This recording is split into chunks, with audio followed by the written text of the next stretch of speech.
mencari timba si anak dara di bawah sarang burung tempur. Salam sembah pembuka bicara. Selamat datang untuk semua. Salam sejahtera, salam sayang IPGKTI dan salam pendaulat amanah negara. Ahli panel dan sidang hadirin yang disayangi sekalian. Segala puji-pujian kehadrat ilahi kerana dengan limpah kurnia dan izinnya dapat kita bersama-sama bersua dengan persembahan forum pada pagi nirmala yang bening lagi ceria ini. Hadirin yang dihormati, sebelum saya memperkenalkan ahli-ahli panel kita yang segak-segak lagi tampan bergaya pada hari ini, izinkan saya untuk mengupas terlebih dahulu tajuk forum remaja kita pada hari ini. Tajuk kita berkisar tema pendidikan, iaitu cabaran seorang pendidik dalam era norma baharu. Marcapada disebabkan arus modernisasi dan globalisasi yang menerjang memperlihatkan kita kepada pembangunan yang amat pesat. Banyak bangunan pencakar langit telah dibina bagai cendawan tumbuh selepas hujan yang telah menjadikan negara kita duduk sama rendah dan berdiri sama tinggi dengan negara-negara maju seperti Jepun, Amerika dan Perancis. Keadaan ini menandakan permulaan pelbagai cabaran dan rintangan yang bakal menghambat. Menurut Kamus Dewan edisi keempat, cabaran didefinisikan sebagai hasil mencabar, iaitu mempersoalkan dan mempertikaikan sesuatu unsur yang mencabar serta menguji kemampuan dan ketabahan seseorang atau sesuatu organisasi. Oleh itu, secara literalnya, cabaran membawa maksud sesuatu hal atau perkara yang menguji kemampuan serta ketabahan seseorang yang ada kaitannya dengan sesebuah organisasi. Dalam konteks perguruan, profesion menjadi seseorang pendidik perlu menghayut cabaran untuk melihat keupayaan seseorang guru dalam melaksanakan tugasannya. Dengan itu, terdapat pelbagai cabaran seorang pendidik dalam era norma baharu dalam memainkan peranan yang penting dan menjadi uswah hasanah yang sempurna demi mencapai hasrat dan menghasilkan modal insan yang kamil. Baiklah sidang hadirin, sebelum kita menelusuri lebih mendalam dalam topik perbincangan, molek kiranya kita berkenalan dengan kedua-dua ahli panel kita pada hari ini yang tidak asing lagi. Jangan ragu, jangan risau kerana nampaknya warga dewan kita tidak senang duduk melihat kejelitaan dua orang ahli panel kita pada hari ini. Baiklah, di sebelah kiri saya nampak pemalu tapi bijak berkata-kata, Saudari Kristi Jane Lian. Selamat datang Saudari Kristi, apa khabar? Ya, kabar baik Darwin. Seterusnya, ahli panel kedua, ayu berbaju kurung, Saudari Nur Batrisha binti Yusri. Selamat datang Saudari, apa khabar? Saya khabar baik. Baiklah, sebelum saya menyimpang lebih jauh, soalan saya pada panel pertama, bolehkah Saudari Kristi Jane Lian menerangkan atau menjelaskan dengan lebih terperinci lagi apa yang dimaksudkan dengan new norm atau norma baharu dalam bidang pendidikan? Ya, terima kasih juga saya ucapkan kepada pengerusi kita iaitu Darwin dan juga ahli panel yang kedua iaitu Batrisha serta para hadirin sekalian.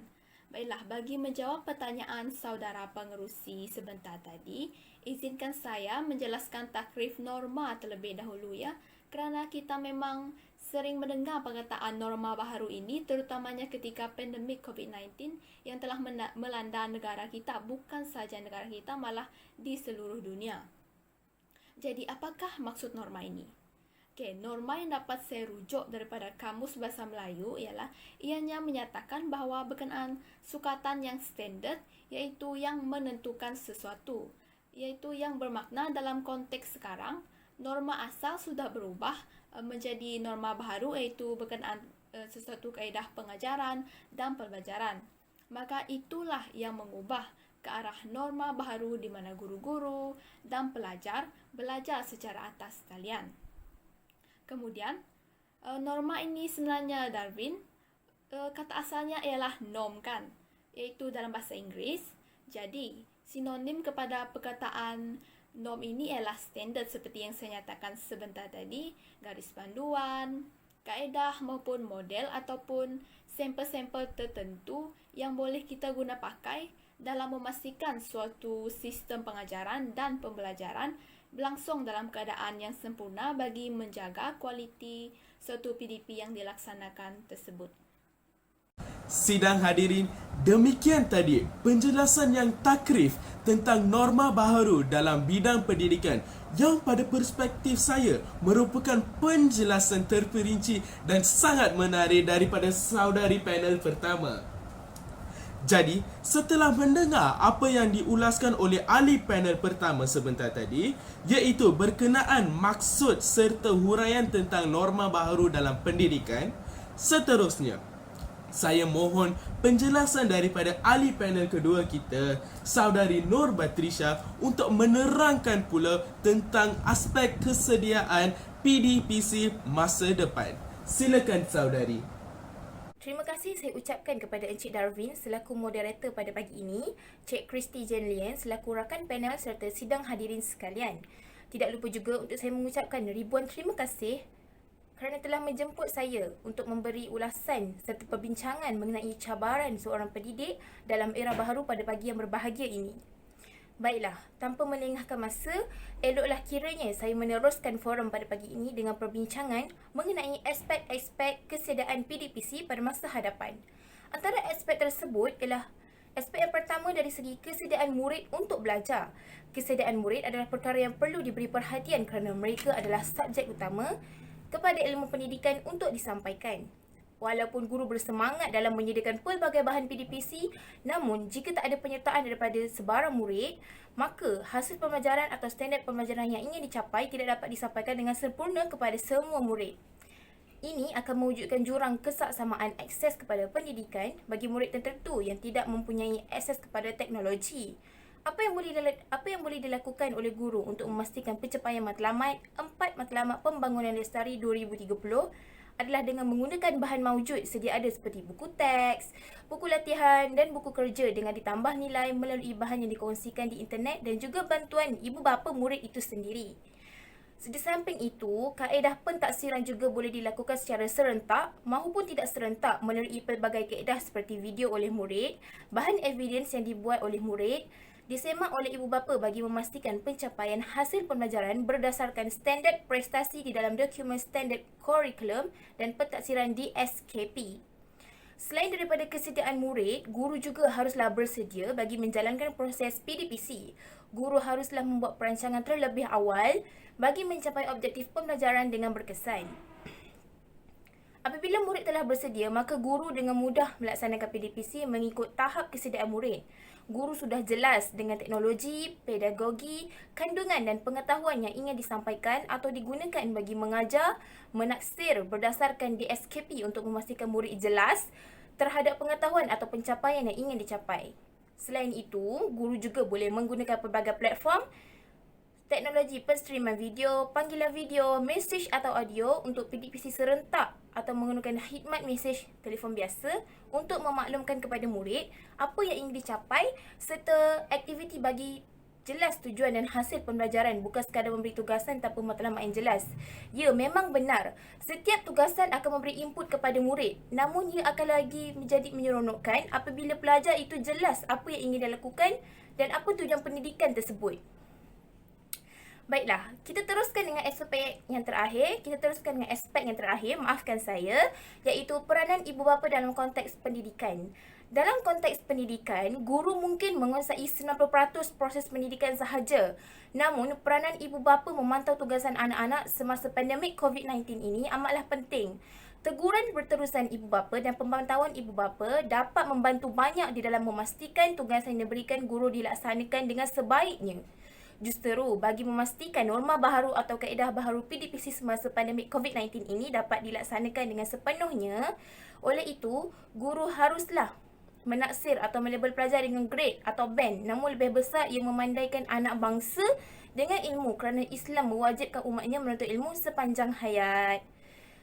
Baiklah, sekian dari saya. Itu mengenai ulasan serta perbincangan mengenai apakah aspek-aspek PDPC pada masa akan datang. Terima kasih kepada panel kedua kita. Sekarang, sudah terang lagi bersuluh bahawa kesediaan murid untuk belajar adalah perkara yang paling perlu diberi perhatian dan kesediaan guru untuk membuat rancangan pengajaran demi mencapai objektif pembelajaran secara efektif serta kesediaan ibu bapa yang menjadi ejen yang paling dominan dalam membentuk sasiak anak-anak yang baru setahun jagung. Persis kata orang tua-tua yang anak-anak seumpama sehelai kain putih yang suci dan kudus. Ibu bapa yang harus mencorakkannya. Jadi, saudara Kristi, bagaimana pula anda sebagai seorang penuntut di IPG KTI atau sebagai contohnya warga pendidik di luar sana untuk menukar mindsetting berkenaan norma baharu dalam pendidikan ini? Soalannya agak mencabar ya, Darwin. Okey, bagi menjawab pertanyaan sebentar tadi, sebagai seorang penuntut di IPG Kampus Temenggong Ibrahim ini, saya sedar bahawa kita sebagai pendidik ataupun bakal pendidik haruslah menukar mindsetting kita. Jadi maksudnya di sini dalam bahasa Melayu dikatakan sebagai mindsetting ini adalah minda pemikiran yang baru. Jadi, mengapakah harus kita amalkan mindsetting yang baru ini? Selari dengan perubahan ini, jadi guru-guru atau pendidik wajar memberi sokongan yang sepenuhnya kepada pelajar-pelajar mereka dalam konteks yang pelbagai. Misalnya konteks keselamatan, konteks keterlibatan pelajar dalam pembelajaran dan maupun seperti yang saya sebut sebentar tadi iaitu kualiti suatu pembelajaran dan pengajaran ketika PDP. Jadi di sini mindsetting yang baru sangat perlu dan wajar diamalkan oleh para pendidik di luar sana dan juga bakal pendidik. Terima kasih atas penjelasan yang panjang lebar tentang pendidik yang wajar memberi sokongan yang sepenuhnya kepada pelajar-pelajar dari konteks keselamatan dan konteks keterlibatan pelajar dan kualiti dalam pembelajaran. Jika ahli panel pertama kita menerangkan cara menukar mindsetting berkenaan norma baharu dalam pendidikan, agaknya bagaimana sebenarnya kita ini sebagai seorang pendidik, tak kisah sebagai seorang pelajar, siswa, guru, pensyarah dan murid untuk mengadaptasi atau perkataan yang lebih sesuai, menyesuaikan diri kita dalam keadaan norma baharu ini. Silakan saudari Patricia. Terima kasih Encik Darwin. Baiklah, dalam proses untuk kita menyesuaikan diri dengan norma baharu ini dalam konteks pembelajaran, banyak perkara yang berubah akibat daripada pandemik COVID-19 yang melanda negara kita. Jika dahulu, peranti telekomunikasi seperti telefon pintar, gadget, platform aplikasi dan talian dilarang dibawa ke sekolah. Namun kini sebaliknya, dunia pendidikan berada dalam alam maya dan dilakukan di rumah. Krisis global akibat penularan wabak COVID-19 bukan sahaja menyebabkan pembelajaran dan pengajaran secara konvensional tertangguh.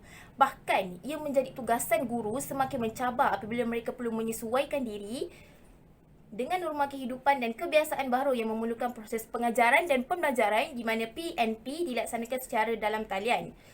Dalam alaf baru yang mengutamakan kemahiran pembelajaran sepanjang hayat, tiada pilihan selain memanfaatkan teknologi dan aplikasi pendidikan dalam talian. Konteks pendidikan pada masa kini memerlukan guru yang menguasai dan mempunyai literasi teknologi, komunikasi dan maklumat iaitu ICT. Dalam tempoh Perintah Kawalan Pergerakan sejak 18 Mac 2020 yang lalu dan kini Perintah Kawalan Pergerakan Bersyarat PKPB, guru-guru tidak duduk diam dan terus mencurah ilmu menerusi PNP dalam talian. Antara platform aplikasi teknologi yang boleh digunakan dalam proses pembelajaran atas talian adalah seperti Kahoot, Education, e-book, Google Classroom, Google Meet dan sebagainya. Sekian sahaja daripada saya untuk ulasan mengenai bagaimana cara untuk kita menyesuaikan diri dengan pandemik COVID-19 dalam proses pembelajaran secara talian ini.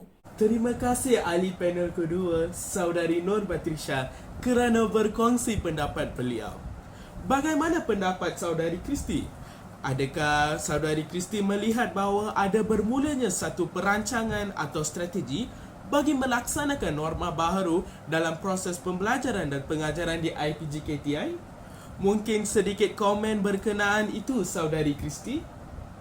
Pada pandangan saya melihat Norma baharu ini dari segi pengurusan dan pembelajaran serta sebagainya, ia berlaku secara semula jadi ya Darwin dan Bertisha. Apabila PKP ini telah bermula jadi minda, pensyarah dan para pelajar secara automatically atau secara tidak langsung telah bertukar kepada bahawa ianya satu cabaran yang besar untuk mereka menerima bahawa pembelajaran akan berlaku secara online, iaitu dengan menggunakan kepelbagaian aplikasi, kemudahan teknologi maklumat ICT yang kita gabungkan dan garapkan. Misalnya para pelajar di IPG KTI telah pun menghantar tugasan-tugasan tertentu melalui penggunaan Google Classroom, Google Meeting dan sebagainya. Mereka juga, para pelajar di Institut IPG Kampus Tengku Ibrahim ni juga secara umumnya telah menyampaikan kajian penyelidikan mereka melalui atas talian.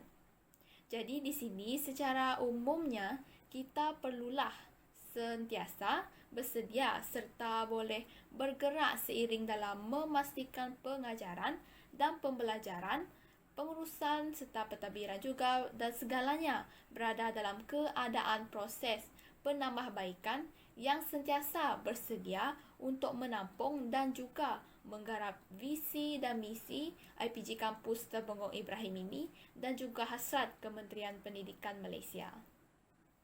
Baik, saya sebenarnya tertarik untuk menghuraikan dan menceritakan sedikit bagaimana baru-baru ini kita melihat satu video yang menular daripada para alumni di IPT yang melakukan pelbagai idea cara untuk melaksanakan tugasan mereka secara online yang sepatutnya dilakukan secara bersemuka.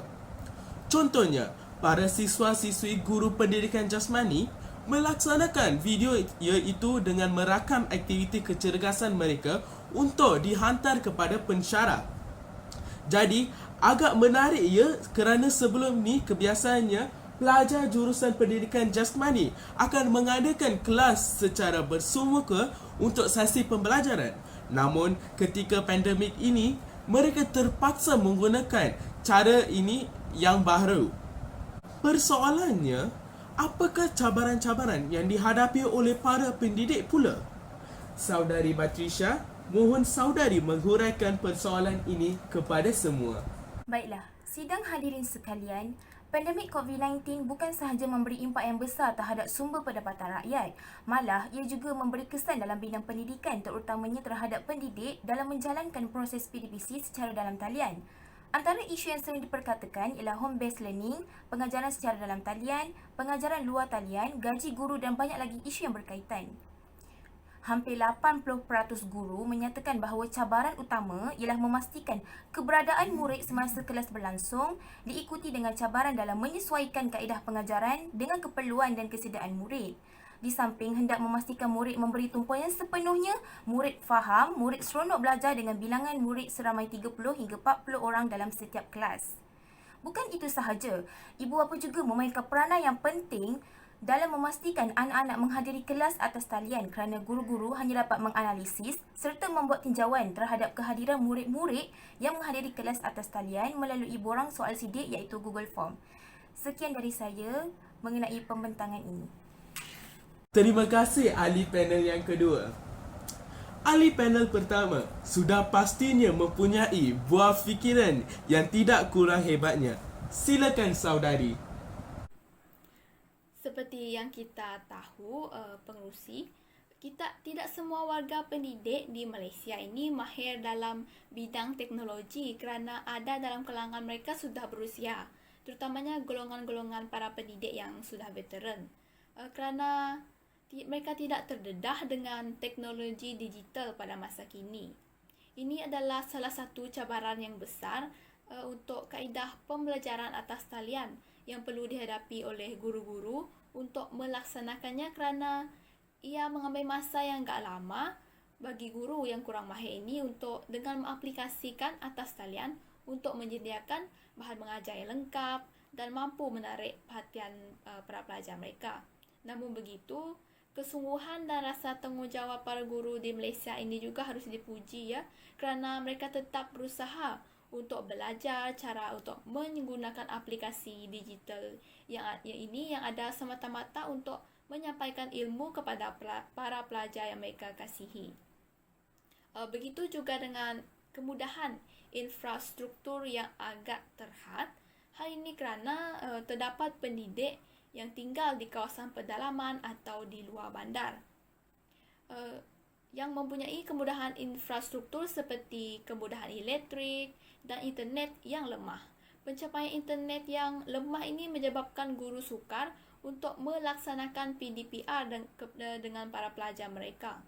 Seperti yang kita sedia maklum, medium Telegram, Google Meet dan sebagainya merupakan sumber utama untuk guru menjalankan sesi pembelajaran atas talian ini dan memerlukan pencapaian internet yang agak baik agar proses PDPR ini dapat dilaksanakan dengan terancang serta sistematik. Hal ini juga menyebabkan guru mempunyai cabaran dalam membuat persediaan yang cukup, termasuk dengan meningkatkan lagi penguasaan kemahiran digital untuk memastikan PDPR dapat dilaksanakan dengan berkesan dan merancang proses pengajaran dengan kaedah yang terbaik. Terima kasih saudari Kristi. Demikian perbincangan daripada semua ahli panel kita tentang cabaran seorang pendidik dalam era norma baharu. Terima kasih saya ucapkan kepada kedua-dua ahli panel kita kerana sudi hadir dan sudi menyuarakan pendapat masing-masing. Moga apa yang kita dapat hari ini tidak sekadar masuk telinga kanan, keluar telinga kiri. Sebagai menggulung semua perkara yang telah diperkatakan tadi, perkara yang berkaitan dengan cabaran ini sebenarnya bukanlah suatu perkara yang patut kita pandang enteng dan alpa. Setiap individu mempunyai tanggungjawab dalam membendung cabaran pendidik dalam era norma baharu ini.